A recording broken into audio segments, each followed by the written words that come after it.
Good morning and welcome to Living Local 15. I'm your host, Jessica Williams. Thank you so much for joining me. First up, I take you inside a ForMotion Clinic and speak to their client who received 2 prosthetic legs and learn about his journey. Then it's Money Monday with Foster Financial, and we are speaking on risks you should or should not take when investing the closer you are to retirement. And a little bit later, Plexaderm is here to show you how to reduce under-eye bags and wrinkles and the special trial offer they have for you. That and more happening now. Fashion, food, and fun. You're watching Living Local 15 with your host, Jessica Williams.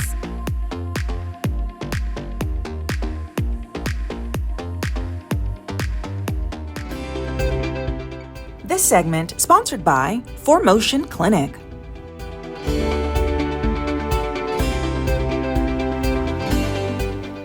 April is Limb Loss Awareness Month, so I'm so thrilled to be at ForMotion Clinic, formerly SRT Prosthetics and Orthotics. And today I'm going to speak to a double amputee and his clinician to learn about his journey and experience here at ForMotion. Let's do it.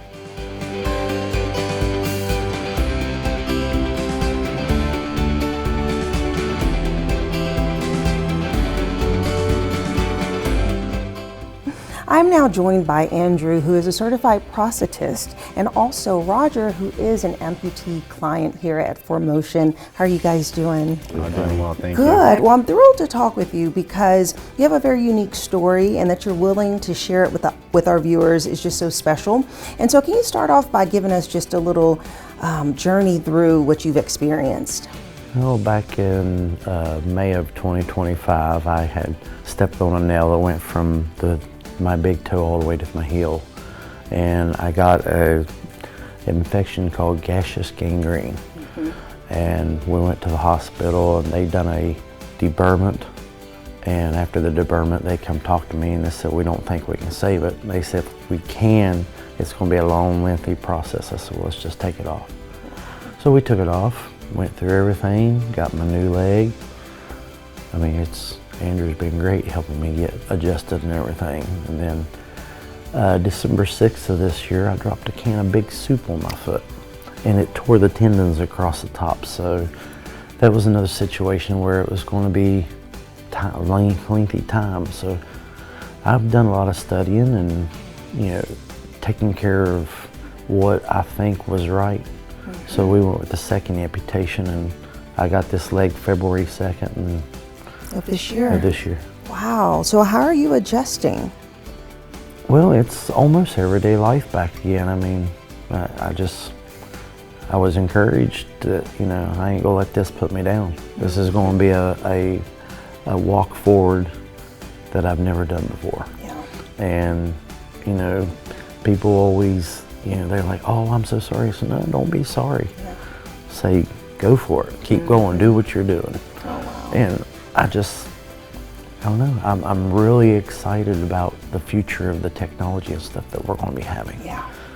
And I mean, Andrew has taken me from step 1 all the way till today. To today, yeah. That is so motivating. And I just want to tell people that, don't let it discourage you. Yeah. Because medicine's at the point today, and if you got Andrew, he'll make you walk again. Yeah, I love that. ForMotion has done a lot. I mean, that's the last year they've been attached to me every day. Yeah. So. Wow, that attachment is special. You've been working as his clinician for all of this time. Andrew, give me a little background, a little history about the process of getting him standing on 2 feet. Yeah. So with Roger, I was very fortunate actually because I got to actually meet him actually within 24 hours of his first amputation. And so from that moment, I mean, he had a good head on his shoulders from the beginning and just the right mindset, and so I knew we were going to get along well. From there, it is a process, so there's quite a few appointments that go into the prosthetic care. There's an evaluation where we determine what's right, there's castings where we take an impression of their leg, there's prototype fittings, and then finally the day they go home with it. And then there's all these follow-ups and adjustments. So yeah, me and Roger have been working through this, and he's just crushing it. I mean, he's definitely a little bit faster at taking to it than the average, but he's just been just crushing it. Yeah, and Roger, your experience with ForMotion, I want to hear more about that, because one thing that they offer that's so unique is it being a one-stop shop. So you didn't have to go to multiple facilities. They actually make the legs here. The legs here, Yeah. and they get personal with you. I have some personal touches on my legs that Andrew gave me a website to go to, and I went in and picked some custom accessories, and there's just so much that they have to offer. Right. I mean, so many different types of legs, so many, just, you want it, you can basically get what you want. Yeah. And I really love it. I mean, these guys, all of them have been great. I mean, I just don't think I could ask for a better part of my life without these guys. Right. So, because I had a lot of discouragement before I lost my foot, because I was in the hospital, and you know, Andrew come up the day after my amputation. I don't even think I was really conscious really yet. And he was there, and he said, "I'll be working with you." I said, "Good," and been with him ever since. Oh. Yeah. So And tell me- it really is a team effort, because you know, when we'd have the lab that's here, he's been back in the lab. The first day that he walked back to our lab, and he introduced him to our team. That actually, it's not just me that makes the leg. We have a whole team back there that's dedicated to getting the best products. So he was back there meeting the guys that are making the legs and all that stuff. And they're all knowledgeable, and they're not afraid to explain stuff to you. That's a good thing. They make you feel like family here. They really do. Yeah. So Andrew, tell me more about his legs in particular that was selected. Yeah, so Roger actually, when he first lost his leg, we went for a certain foot that worked really well for him. And when he lost his second one, it was still appropriate to get a matching foot. So he's got two symmetrical feet. As far as the socket designs, I mean, that gets a little deep into the woods there, but his leg is held on by suction. So it's just, you see the black sleeves that are on his leg, they're holding air in the socket, and so air can't leak in. So it's held on with like a big old suction. I mean, he could probably hang upside down on those things and they're not going to come off. When they lock on, they're on for good. So. Yeah. So, and he does very well with them, as you can see. Yeah, and your recovery process and really getting trained with the legs, how has that process been? The first one was a little harder than the second one, because it was so, like, I could get up off the bed, I forget I didn't have a leg. You know, there was a lot of readjustment in my life. The second one, it's just been so much easier because of the first experience, and when I got up the first day and I got it, and I thought, man, I'm gonna be all over the place. I'm gonna have to use the rails. I'm gonna have to use a walker. No, I told him I'm not gonna be using no accessories. That is my goal. I want back normal life, and I've got it. I played basketball with my neighbor's kids yesterday. Really? Yes. I go take my dogs for walks and stuff. I got 7 Rottweilers, so they're That's they're a lot big of dogs. walking. But they all stay. I don't really need a leash. They stay right beside me. Yeah. But I still drive with no access. I don't use a cane. Don't use a walker. Nothing. And I hold this guy right here. He gives me too much credit. This guy came walking into his first appointment, and just, I mean, he's got the right mentality, and he's got the drive. Yeah. Sounds like a team effort, and your story is very inspiring because of your attitude behind it, and you are very motivating. So if there is someone who recently experienced something similar to you, I'll come right to him. what advice do you have right now? Just keep going. It gets better. Even if you have a little stumble, it'll still get better. I mean, if you just have the will to want to live life, this is possible. It's very possible. And I don't know, I feel like normal back again. Yeah. I really do. You know, my kids are like, you know, they call me the Lieutenant Dad. So, and yeah, it's just been great. It's been great. Well, thank you so much, Roger, for telling your story, Andrew, for sharing as well. We appreciate it. No problem. Thank you. And if you would like more information about ForMotion, we'll have their website listed below, and I'll see you after the break. This segment sponsored by ForMotion Clinic.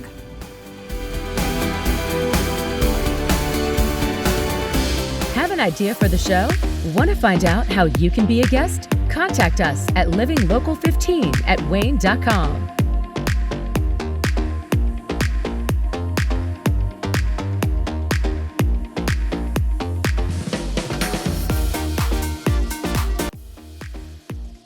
This segment sponsored by Foster Financial. Welcome to Money Monday with Foster Financial, and today we're talking about reducing risk as we draw near to retirement. And Caleb Doan, their Vice President, will break it all down. Hey there, Caleb. Hey. Good morning. Good morning. Okay, so of course we talk a lot about retirement and how people can prep and plan and all of that. But today we're going to discuss what people should do as far as being risky, closer to the retirement age. Yeah, definitely. And I think this is probably top of mind for a lot of people, especially with some of the big market fluctuations that we've seen even so far this year. So there's been big down days, there's been really big up days, and people are thinking, hey, I'm not sure if I want to see that much fluctuation in my account the closer I get to retirement. Most of the time people kind of understand that rule of thumb that you should generally get a little bit more conservative in your investments the closer that you get to retirement. But that's not always the best rule of thumb. It doesn't necessarily apply to everyone. Usually we'll get the question of, well, how conservative or how risky should I be in my investments?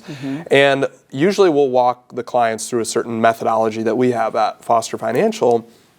We'll usually keep 3 to 5 years worth of anticipated withdrawals in conservative assets at a minimum in the account. So, I mean, if somebody's got $1 million in their IRA and they're withdrawing $50,000 a year, maybe we'll keep at a minimum $250,000 conservative, so 25% of the account.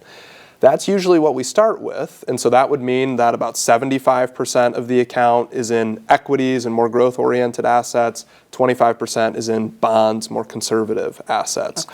But even that level might feel a little bit too risky to the client. So even at that level, you'll still certainly see some fluctuations in the account.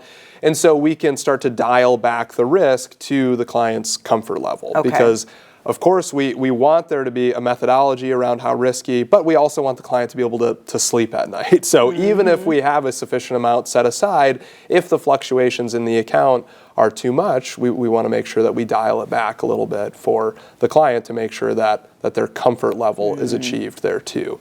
There are plenty of people in retirement. It's certainly not the norm, but there are certainly folks who aren't needing to take really any withdrawals from That's what I was wondering, because you say 25% will go, like 25% conservative for the withdrawal, right? I mean, like 3 to 5 years of withdrawals.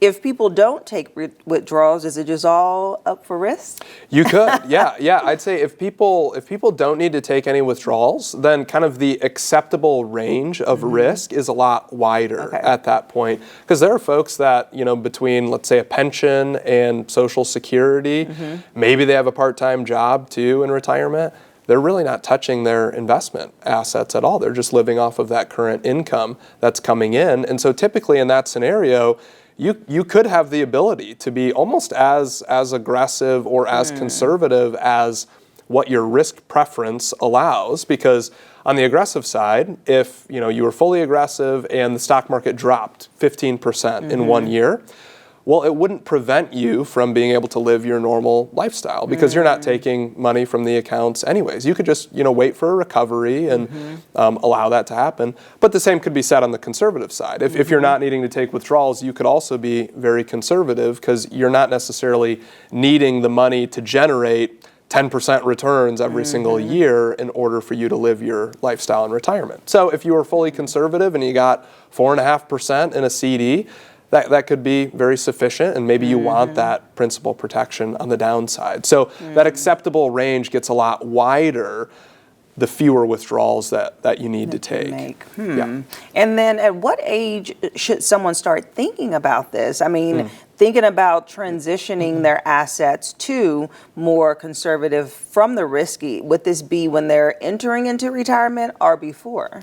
Yeah, even before. Because I mean, while somebody's still investing in their 401k and working, if you're 45 years old and contributing to your 401k account, there's a certain amount of risk that you're taking on in that 401k. And so we want to make sure that, we're not just allowing a certain target date fund, let's say, to decide how risky my 401k is. Oftentimes people are just defaulted into a certain fund in their 401k. We want to put a little bit more thought and structure and framework behind it to say, what are your specific goals, and then how risky or how conservative should your 401k be to achieve those goals. But then certainly, the closer that somebody gets to retirement, maybe even the more important it is to take a look at that risk. Yeah, and when you work with your clients, how frequently do you meet with them? Like is it once a year to reevaluate their financial plan? Yeah, even more often than that. Yeah, oftentimes, it depends on the complexity of the financial plan. There are folks that we meet with quarterly. Yeah. So it just depends on how complex the financial plan is. That'll help determine how often that we check in with them. But usually at the very least twice a year is the touch points that we have with clients. And we'll update, we have like a risk quiz that we have the clients take. We'll update that periodically as well, just to make sure that how they think about risk and their comfort level with it hasn't changed. Because it's not uncommon for that to change over the course of retirement, and we want to make sure that we're staying up to date on that. Yeah, okay, sounds good. Thank you, Caleb. Thank you. And if you would like more information about Foster Financial, we'll have their website and their phone number listed below. Remember, they do offer complimentary consultations. And I'll see you after the break. This segment sponsored by Foster Financial.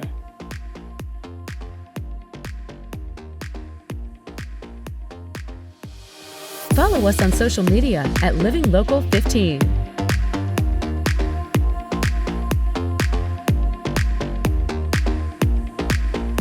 Enjoy fun in the sun on Living Local 15. Become a tourist in your own city. Visit your favorite spots and have some fun with me. From kayaking to rappelling off a building, I show you ways to have an adventure in Northeast Indiana every weekday morning at 9 on WANE 15. So join me, Jessica Williams, for Living Local 15. Watch Living Local 15 with Jessica Williams weekdays at 9 on WANE 15 and catch past episodes on WANE.com.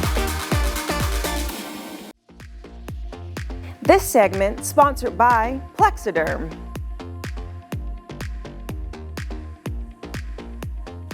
Well, the secret is out. Plexaderm is one of the most sought after products in the country. And why? Well, they claim it can practically erase the look of under eye puffiness, wrinkles, and crow's feet in just 10 minutes. It was recently featured in both Elle and E as the cosmetic editor's pick for 2025. People just can't get enough of it. And that's why we're so excited to have Scott here, our friend Scott, to tell us why you should join the millions of people around using Plexaderm to look better and feel younger in all of 10 minutes. Welcome, Scott. Jessica, great to be back with you. And yeah, people cannot get enough of this product. I think some people would bathe in it if they could, Jessica. But we just market it for the face, and it does its job there, that's for sure. And you'll see that with the before and after pictures. It helps you reduce the appearance on all the problems we have as we get older. The under eye bags, the forehead lines, the crow's feet, and those pesky laugh lines people get around their mouth as they age, or maybe if they're a smoker.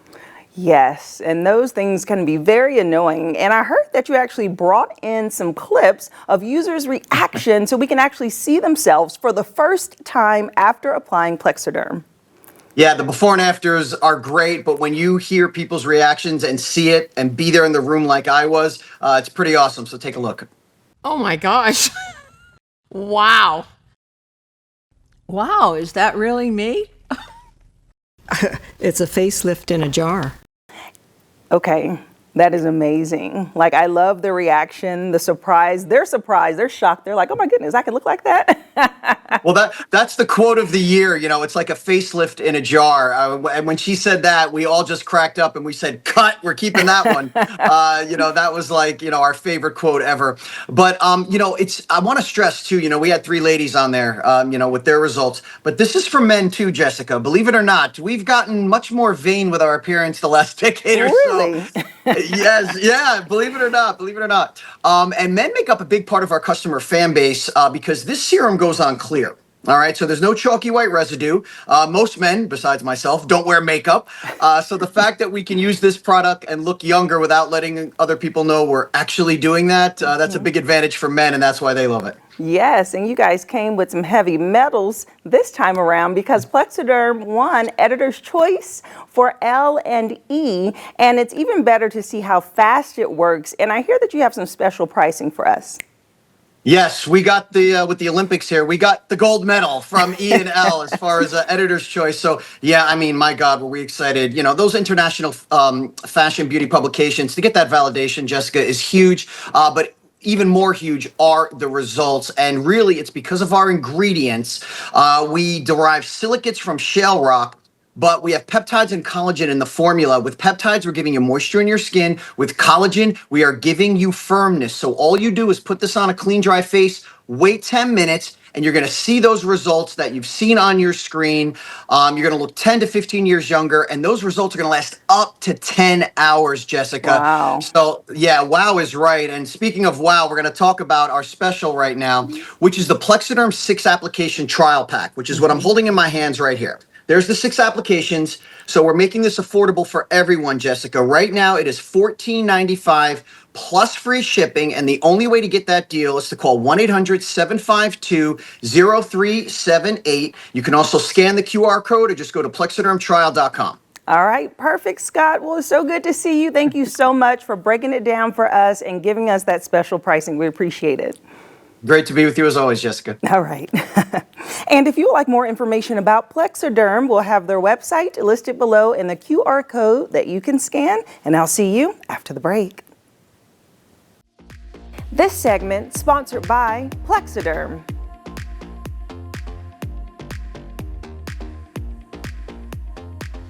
Living Local 15, proudly driven by the Kelly Automotive Group.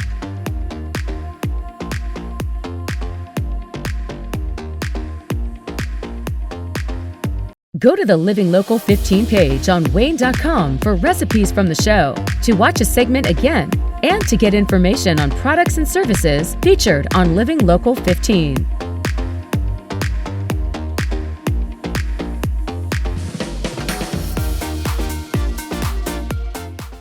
Content segments during today's Living Local 15 were paid for by these sponsors.